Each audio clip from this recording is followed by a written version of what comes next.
Hey guys, welcome back. To some more Pixar video stuff. I'm here to do more Pixar videos. If you guys hear my dog whining, my dog's a freaking big baby. He wants inside, but I'm not letting him inside because he's all wet, so I have to keep him out in the garage. It's just he's getting older and all that. That's why they're acting all strange lately, because he's getting old. He's an old dog. I mean, he's 13 years old. He's a Doberman and he's 13. That's pretty old for a Doberman. But anywho, enough about that. That's what, if you guys hear whining and barking in the background, that's what it is. He's been doing that a lot lately, but I'm going to be reviewing another Pixar movie, but before I do, remember to hit that like button and subscribe to my channel. And I forgot to do a comment question for the Buzz Lightyear movie, so I'll probably post it in the comments below after this video is over and uploading. I'll probably do it after it's done uploading because I want to watch a reaction to Ghostbusters 2 I found on YouTube. So, yeah. But without any further ado, let's go ahead and review this Pixar movie. This is the fifth Pixar movie, so let's go ahead and review it. Well, fourth, because I guess the Buzz Lightyear movie is not really I hear it's not really technically a Pixar film, kind of like the Angry Birds movie 1 from Sony, but it's got Pixar's name in it, so I'm going to count it as a Pixar movie. So, yeah. I'll do the same thing with Sony when I go to Sony Pictures, but with the Angry Birds movie. But anywho, enough chattering. Let's get into the review. Monsters. Monsters are very, very terrifying. They're very scary creatures. There are a few legends out there that are monsters, like dragons, Bigfoot, the Abominable Snowman, even Ghost. Although for some reason in the Hotel Transylvania movies there's no ghost, but I don't really know why that is. But yeah, because they have another monster movie trilogy in Sony, which is not Ghost, but monsters, But anywho, let's talk about Monsters, Inc. This film was released in November 2nd, 2001, as it shows up there. I'll continue pointing that out every time, just because. Because I want to point it out this time anyway, because apparently that there are, on Google it says in some countries it didn't come out until 2002. So, yeah. So, Monsters, Inc. This movie, I actually do not have an older version of this movie, so I had to watch it on Blu-ray. And thank God it had the original castle. Because, this is what pisses me off about freaking Disney here. This pisses me off. Because they tend to change, their newer release DVDs do not have their older intros. So, I found out there is a 3D version of this movie. I found that out apparently watching a video right before I was going to upload this. I did not upload this earlier because I got really tired and stuff, because I get tired in the afternoons. Can't figure that out. But there's actually a 3D version of this too, but there's no CGI castle. So it is literally impossible to find these Pixar movies, these older ones, with the intro in 3D. It's impossible. There's no way you can do it. They freaking completely made it impossible, which is fucking bullshit. It's bullshit they did this. Now, Lucasfilm kind of has done similar things when George Lucas owned it. He made different versions of these DVDs and stuff. But I think he still kept the original intros and stuff. He still kept, that stuff. I think the new releases we have actually have before Disney bought it, actually has I think the 2D 20th Century Fox intro. I think. I don't know. I'll be checking that out when I watch the review of each film. But yeah, I think it's just freaking so stupid that they do this.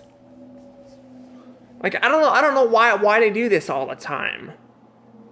But they freaking do. So it's impossible to find it's impossible to find, the CGI castle intro with a 3D effect. Now, there are Blu-ray versions, like I mentioned, it did appear, and it looks pretty good in Blu-ray. It really does. And I'm still going to get an original copy of this just to have, but I think I may watch it on Blu-ray just because I can see the CGI castle rarely on Blu-ray. Because actually, the intro on Monsters, Inc. is actually the only intro of Pixar that's actually short. It's just a second long, and then it's over. Instead of it, it's zooming, the castle, like, coming forward on your screen, it just randomly appears, and then it's over. Which is really odd. It's literally the only one that does that. Now, there are shorts that do this, and there's actually a Monsters, Inc. short that does this too, but I don't know, I don't know though, but I also was looking at Toy Story Halloween short. Christmas short. I could not find it.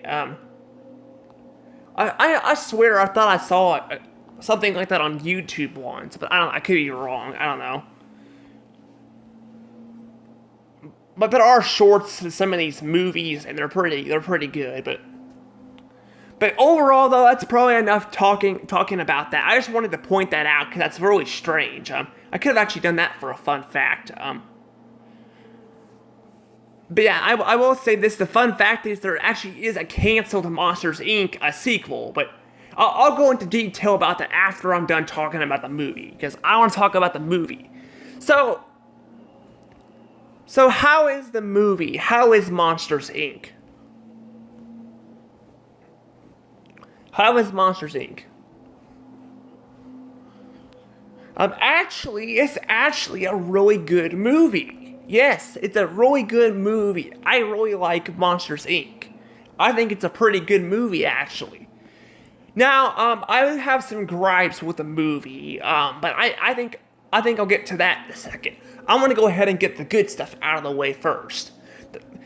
This movie is hilarious. It is hilarious. It's really funny. It's got gags throughout the entire movie. It's just got a bunch of funny gags.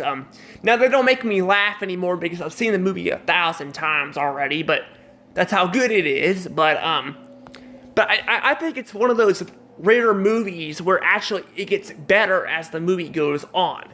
It starts off kind of but it gets better as it goes on. It really does. Like. I mean, like, it's, I don't know, it's just a typical, work day and all that with the monsters scaring people. It turns out, though, that they don't actually, they scare them because, to make them, fill their machines up so they can have electricity. These monsters really need they really need, Benjamin Franklin. They really need him, and Thomas Edison to really help them out their electricity problems. Because I don't know how I would feel about having our planet, having to be filled with screens and other things like that to charge our electricity stuff. But basically, yeah, it runs on screams, so they're screaming. But apparently, there's a twist. They're actually more afraid of the kids than the kids are of them. Because what ends up happening is Randall ends up trying to cheat, and by cheating, he causes Solomon, or whatever his name is. I think I'll just call him Solomon. To release a kid, into their world, and that causes a bunch of chaos, a lot of chaos actually, to the point where they get a force field put around the entire city, which I believe originally that was that was actually a something else. I think because of 9/11 they changed it to that. I think originally it was going to be an explosion, but they made it a force field instead. Personally, I think a force field fits better because you know, well, it doesn't make much sense honestly compared to explosions, but I think a force field's better because it makes it feel more original and than just a typical explosion. But I don't know how the explosion scene would have been. I heard in the original release it was like that, but I don't have Monsters Inc. on VHS, so I don't really know. But I think that's pretty interesting because of 9/11 they censored it or something.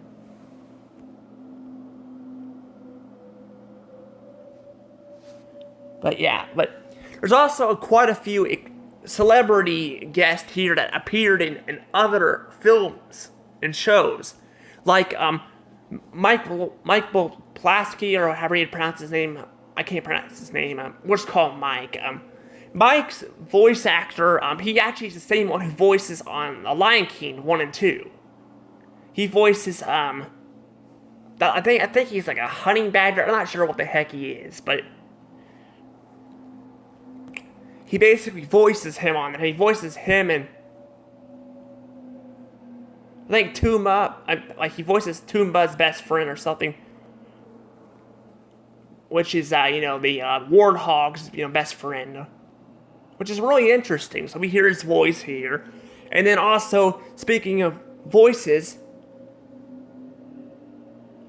his well, speaking of him, his voice, his voices Bonnie on Family Guy, which I believe is the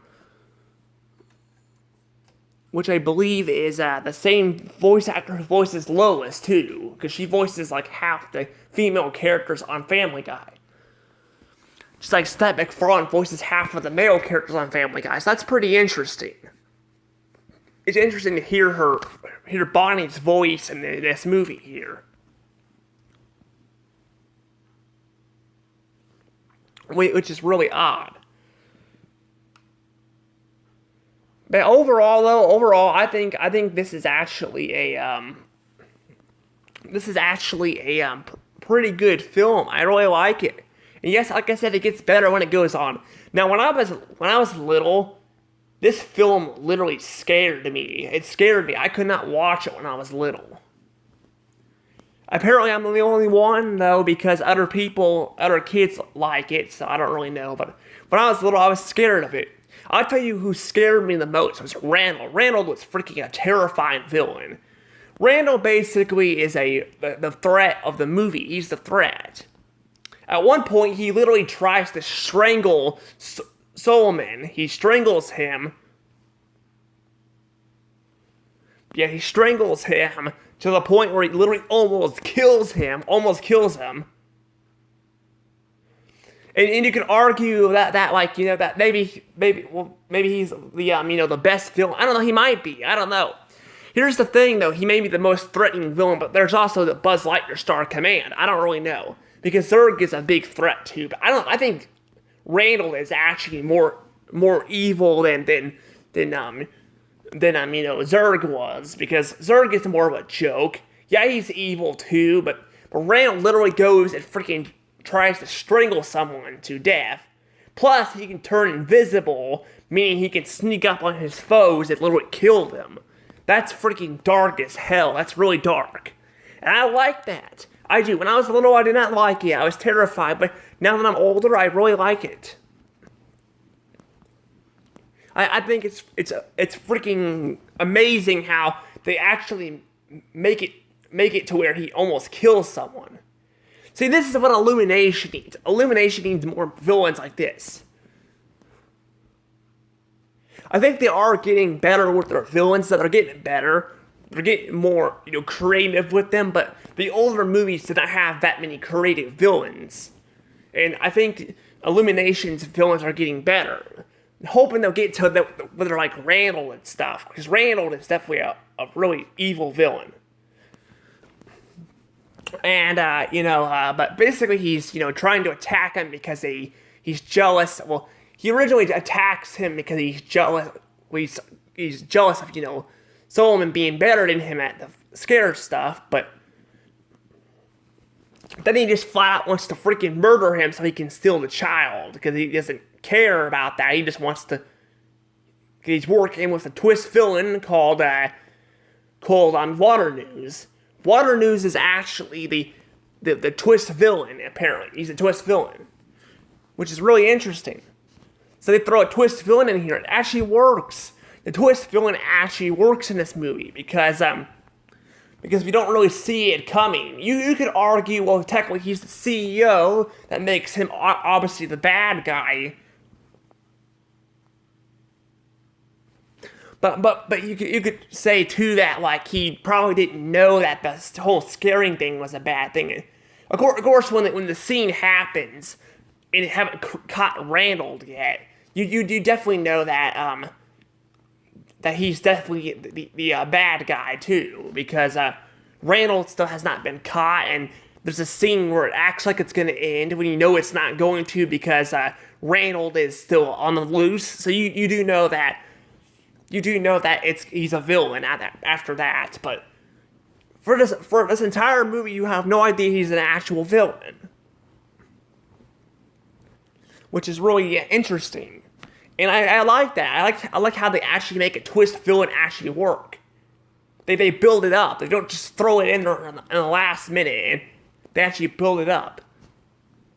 They build the villain up, and I think actually most of Pixar's villains are actually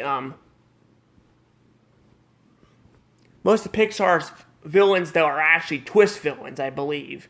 I don't know about Ratatouille, but because I have not seen Ratatouille in a long time, so I don't know if it's a twist villain too or not, but I don't know if I've ever seen the whole movie of Ratatouille. I'm not sure if I've ever seen the whole movie or not, but yeah.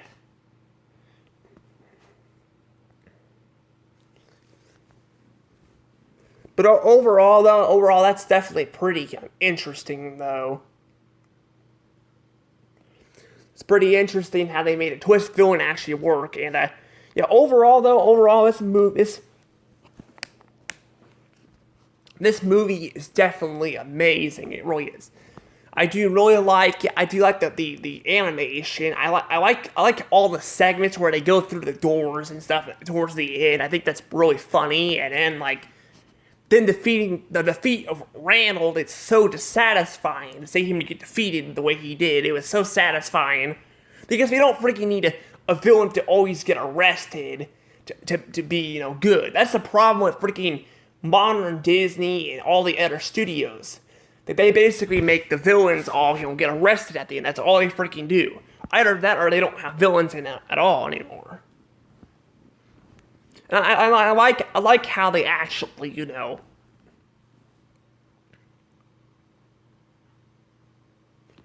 I like how they actually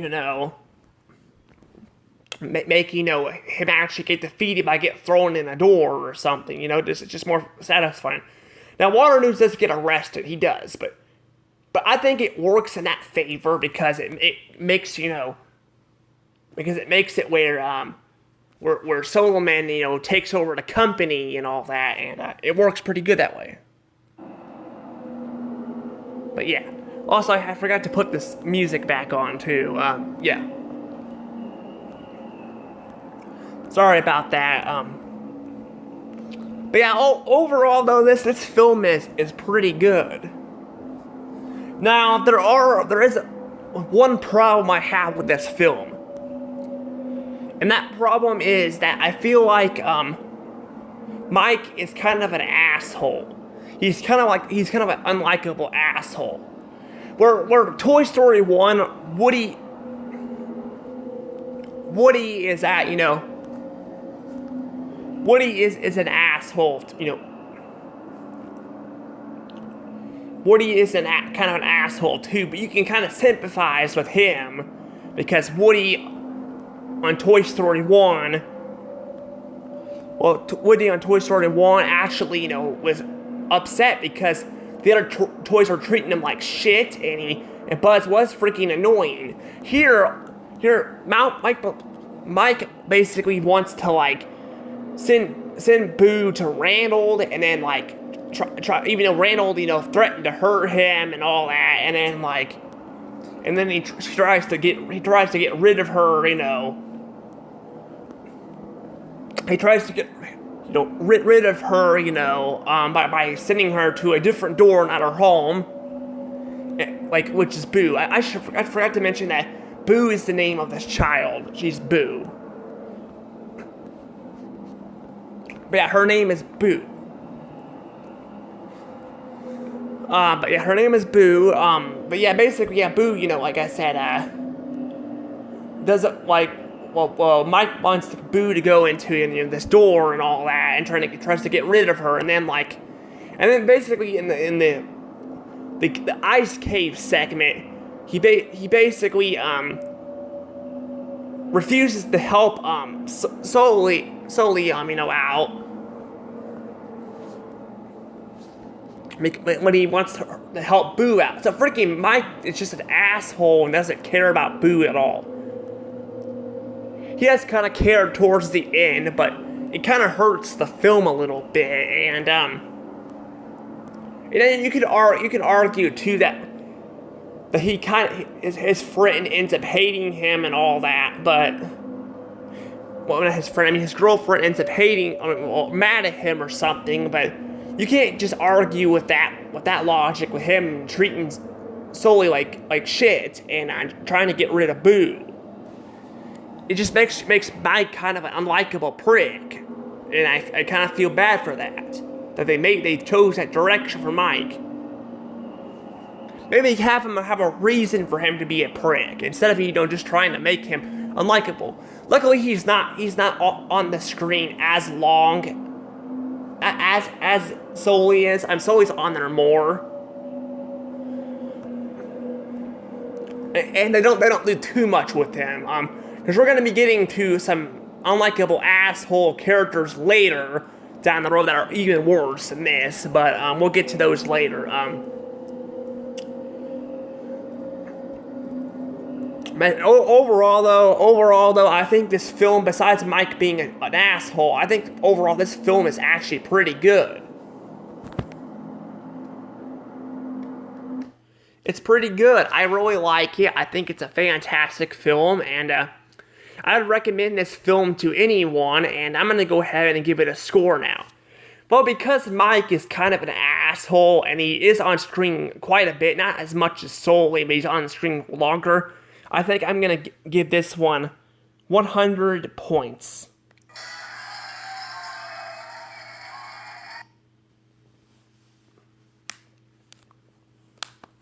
Yes, 100 points.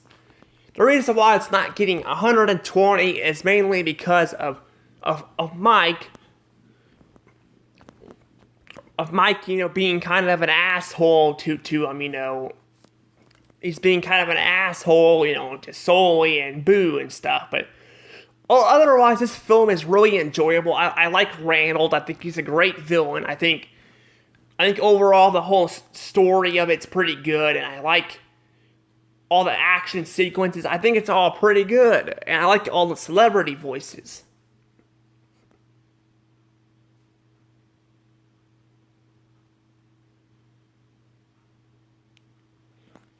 But overall, this film is really good. But like I said, Mike is definitely an asshole though, and it does tone the movie down a bit, but not really to the point where it's a meh or a bad. Because like I said, we'll be getting to a couple films down the road that hurt the film more than this does.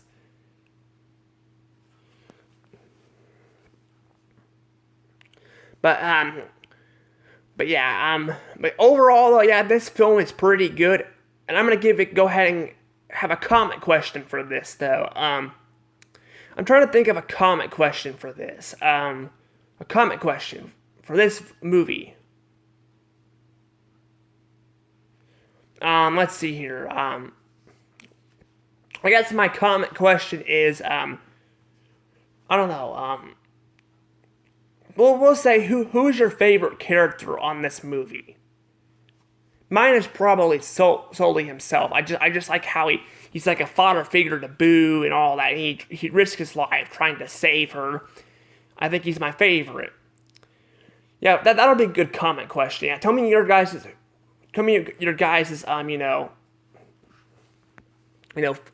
favorite character on this movie. And overall, I think that's about it for the review part. This movie is definitely really good. Now, before I let this video go, let's talk about the unused sequel, the sequel that never became a thing. So, I think it was back in 2005. I believe they were working on a sequel to this movie. I think it was called Monsters, Inc. in Paradise or something. I can't remember what it was called. Basically, it was about them getting stuck in the real world. They got stuck in the real world, and they meet like Bigfoot and the Abominable Snowman, and there's a monster hunter that's attacking them. There's a lot going on, and basically also Mike is getting married to his girlfriend Celia. So yeah, basically there was a lot going on there, and the movie though got canceled because Michael Eisner retired from Disney and Bob Iger became the CEO. So that movie got lost in the void until more recently. I'm not sure when it would have came out, but I'm sure it would have came out, before Disney changed their intro for Pixar, because it would have came out probably in 2006 or 7. So that would have been interesting to see that movie. Plus, that would have been probably another film, to have the CGI castle, making the CGI castle intro used more than just in 8 films. But I don't know. I mean, I do talk about the CGI castle a lot on my channel, but I just think it's an underused intro, and I'll get to more about that when I get to WALL-E. But I figured I'd point out the whole DVD thing because I was doing Blu-rays and watching this on Blu-ray and stuff, and I figured I'd point that out. But overall, that sequel sounds like it could have been really good too, and it's sad it got canceled. But they say that that Newt was the only film that gets canceled, but I think Monsters, Inc. 2 was also canceled too. Now, there was also someone else talking about another sequel that got canceled, called a Monsters, Inc., which was darker and had Boo, an old woman at the end. But I don't think they would have done that on Pixar. Pixar can be dark sometimes, but I think, after all, Randall tried to, kill Sully by strangling him to death, but I don't think that sequel would have been a thing, because there's a sequel I did not talk about too, where someone mentioned how they were trying to find a way to get to see Boo, and they realized the humans age faster in the human world than they do in the monster world,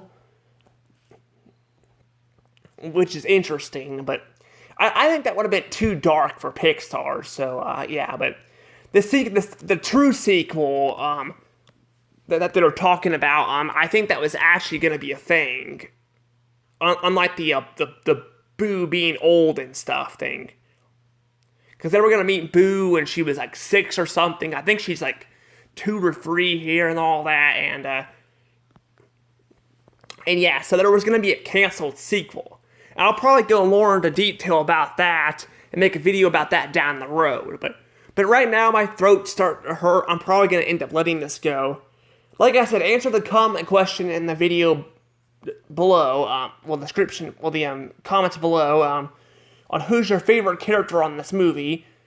And I'll see you guys later. This is Dash Rose. Have a wonderful day, and see you guys next week for Finding Nemo. Bye.